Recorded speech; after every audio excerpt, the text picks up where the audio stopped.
Hello guys, നമ്മളിന്ന് chicken കുറുമയാണ് ഉണ്ടാക്കാൻ പോകുന്നത്. അതിനുവേണ്ടി എണ്ണ നമ്മൾ ഒഴിച്ചു. പിന്നെ ഗ്രാമ്പൂവും ഏലക്കായും അതിനകത്തോട്ട് ഇട്ട് കൊടുത്തിട്ടുണ്ട്. പിന്നെ അരിഞ്ഞു വെച്ചിരുന്ന സവാള നമ്മൾ അതിനകത്തോട്ട് ആഡ് ചെയ്ത് കൊടുത്തു. ഇത് നല്ലപോലെ വാടുന്നത് വരെ നമ്മൾ ഇത് ഇളക്കി കൊടുത്തുകൊണ്ടിരിക്കണം.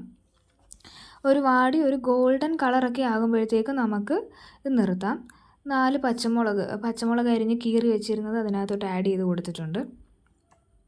ലേശം ഉപ്പ് ഇട്ട് കൊടുത്തിട്ടുണ്ട്. ഉപ്പ് ഇട്ട് കഴിയുമ്പോൾ പെട്ടെന്ന് ഈ സവാളയൊക്കെ വാടി നല്ലതുപോലെ ഒരു ഗോൾഡൻ കളറായിട്ടുണ്ട്. അപ്പം നമുക്ക് ഇനി അടുത്തതായിട്ട് കുറച്ച് കറിവേപ്പില ഇട്ട് കൊടുക്കാം. അങ്ങനെ കറിവേപ്പില ഇട്ട് കൊടുത്തു. നല്ലപോലെ മിക്സ് ചെയ്ത് കൊടുക്കുക. നല്ലപോലെ നമുക്കിത് വാടി കഴിയുമ്പം മനസ്സിലാകും ഒരു ഗോൾഡൻ കളറൊക്കെ വന്നിട്ടുണ്ട്. ഇനി ഇതിൻ്റെ അകത്തോട്ട് നമ്മൾ ഇഞ്ചിയും വെളുത്തുള്ളിയും കൂടെ ഒരു പേസ്റ്റാക്കി വെച്ചിട്ടുണ്ടായിരുന്നു, അതിട്ട് കൊടുത്തിട്ടുണ്ട്.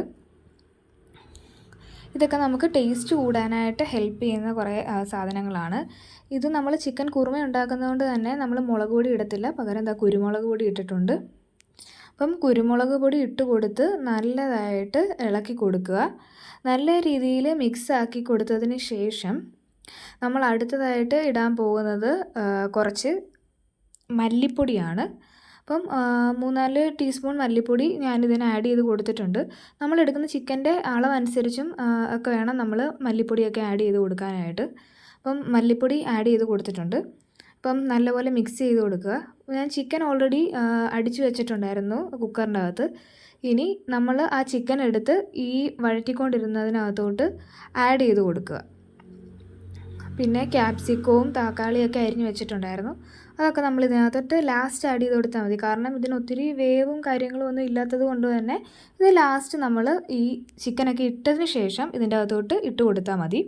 അപ്പോൾ നമ്മളതെല്ലാം ആഡ് ചെയ്തിട്ട് നല്ലപോലെ മിക്സ് ചെയ്തതിന് ശേഷം നമ്മൾ അരച്ച് വെച്ചിരുന്ന തേങ്ങാപ്പാൽ ഇതിനകത്തോട്ട് മിക്സ് ചെയ്തിട്ടുണ്ട്.